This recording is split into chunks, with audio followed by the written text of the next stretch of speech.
You're right, guys. This is BronyDan again with another BronyDan Talks Doctor Who. We're now getting right back into talking about season 16 in the Key to Time season. And obviously we are now on to the third story for the third segment. And that is the Stones of Blood. It's kind of quite an important story in the sense that this was actually Doctor Who's 100th story.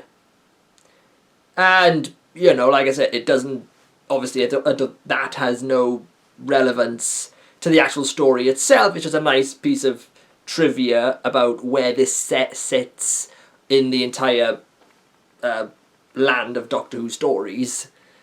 And, I'm just gonna come out and say it, and maybe I'm gonna be seen as mad if I say it, but this is quite honestly my favourite story in the season.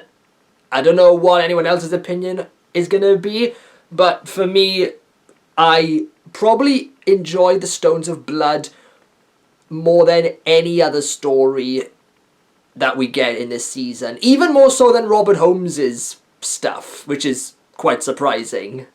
So in the Stones of Blood, the Doctor and Romana land on Earth in the present day at this time, and they have found themselves landing right next to a stone circle, and they discover that apparently the circle has a weird history around it, in the fact that the stones apparently have been miscounted for years, and for some reason there's often like stones missing, or there's another stone that's just come up, and they discover quite quickly that these stones themselves are actually sentient, basically, and they are sort of like they're living on blood, basically, which are being provided by a druids that are in the area, and they are, you know, presenting the blood in the name of this being, this woman that they believe in, this goddess called Kaliak, and the Doctor is basically here to try and see why exactly are they here, and what exactly does this have to do with another woman who they interact with, or rather two women they interact with, Professor Amelia Rumford and her sort of assistant or associate, Miss Vivian Fay. And that's really the entire plot, or maybe that's most of the plot. I'll talk about the other, like, because this story, like, changes completely in, like, the last episode, and I'll talk about that in a minute.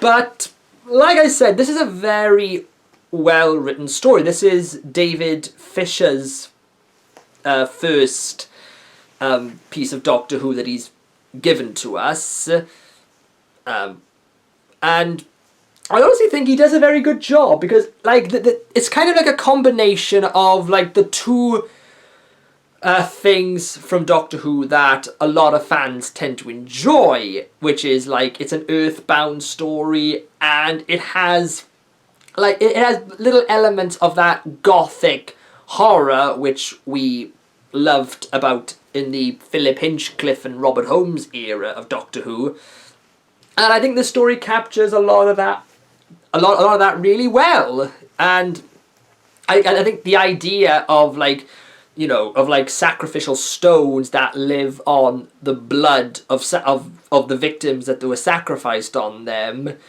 it's an interesting idea, and like again, they go with it as far as you could possibly go with this idea, and they do it and they play it off really well.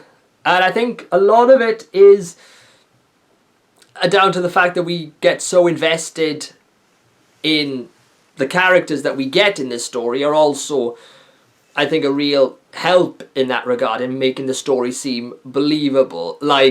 I love Professor Rumford. I think she is easily the best character in this story. She steals every scene that she's in, especially when she's with Tom Baker. I know that both Tom and, was it Beatrix Lehman, who plays Professor Rumford, I know the pair of them really got on well. I think because Tom has often said that he does like playing off against older women, and you get that sense really well in a lot of the scenes that the two of them have together. Like, because with his energy of, you know, and her sort of like scientific knowledge and everything, they just sort of balance each other out, and they are such a lovely couple, basically. I don't want to sound like a different thing, but they just look so... They're cute together. I love the dynamic between them. It's also quite interesting when you look back at this story, is that it's a very female...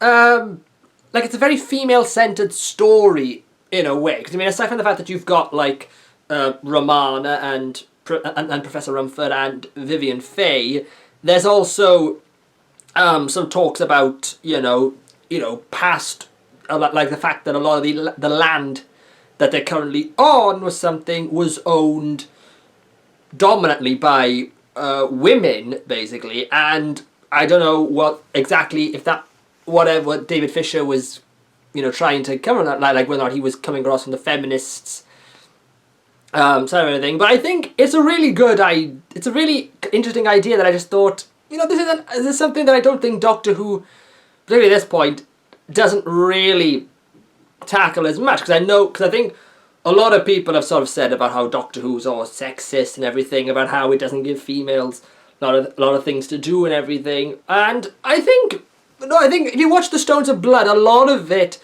again, because we got a lot of female characters who are, you know, predominantly at the forefront of the story, it works particularly well, and I kind of like the idea, like what we learn later on about a lot of the female, you know, past owners of the store of like the land in which the story is set on, and we learn more about exactly who they are and what they have to present to the actual story itself. I think it's a really clever idea, and I do like a lot of the stories. I think a lot of people have said again about, particularly I think Graham Williams has said that, you know, he wanted to try and get more, you know, a more stronger female roles in his era, and I think he does in a way, because I think if you look back at, you know, a lot of, particularly if you go back and watch a lot of his stuff from like seasons 15 to 17, there are a lot of strong female characters who appear during his era, and I think Stones of Blood is probably the best example of that, if you want to see how well the Doctor Who handled giving female characters out. And I think it does, like, again, I think David Fisher does a really good job of fleshing them out, and, you know, props to the actresses as well for working and developing these characters, because a lot of them do turn out to be villains in most of the Graham Williams era. Now, episode 4 of Stones of Blood is, I think, again, it's an episode I think that could really divide your opinion on this story, because this episode 4 just goes really out there in terms of what episodes 1 to 3 were giving us, because episodes 1 to 3 was playing off this story as like a really dark, like traditional gothic horror story, whereas for episode 4 and like towards the end of episode 3, it's a lot of it takes place not on like the so like around the stone circle or in the fields at night, like what we were used to, but instead it's now in a brightly lit white spaceship, and the whole episode suddenly just becomes a courtroom drama, basically, and you know, I don't know what everyone else's thoughts about it. Like, I think this could be one of those ideas that you either love or you hate. And I honestly kind of have to admit that I love it, basically, because it's so bizarre for them to go this route. Like, because you are introduced to these beings towards the end of episode 3 called the Megara, who are, like, as they say, we are judge, jury, and executioner. Basically, they are the law.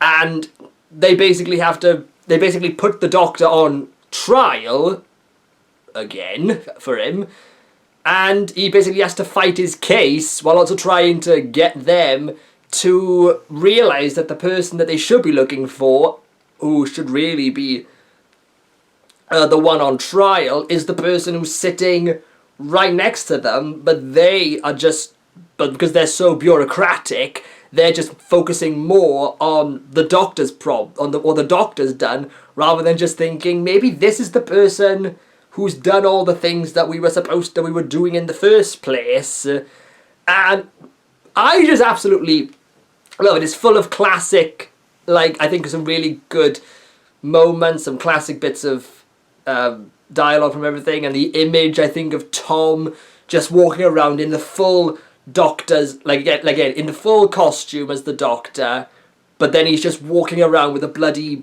barrister's wig on, and you could tell that Tom is just going full force with it, and he is absolutely enjoying playing this part particularly well for the Doctor. And again, I get a good kick out of watching it and listening to the listen to the dialogue and the interactions between Tom and the what were basically just balls of light that are being the Megara. And like, again, I think it's absolutely funny because it goes really, because I think, again, you kind of need that kind of leverage in a way, because the last 3 stories had been pretty dark when you think about it. Like, you have, like, again, like in episode 3, you have a moment where the stones, which are called the Augury, where they literally just go out and they kill these campers just to drain their blood.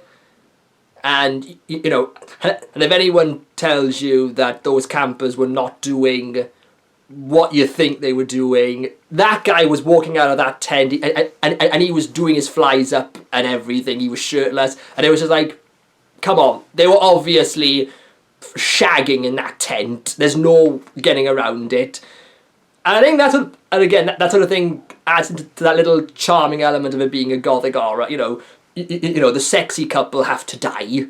So yeah, that's pretty much all I can say about Stones of Blood. It's a really entertaining and enjoyable story, and again, it's one of those things where I just love the setting, I love the characters, and it's, again, one of those stories that I don't think, it's one of those things where you just think you could maybe, whereas, like, you think, could we have had a little bit more of this type of story? And, or maybe it wouldn't have worked as well if it had been trying to replicate that sort of tonal shift. Because it works so well in this story, maybe it couldn't have been done again. Who knows? But, yeah, I love The Stones of Blood. It's still my favourite story of the season. Maybe that will change later on. I don't know, but at the moment, this is probably my favourite. This has been the best story we've seen so far. And, yeah, that's it. And tune in next time where we will talk about the next story in the Key to Time season, which is The Androids of Tara. So, thanks for that, and I'll see you next time.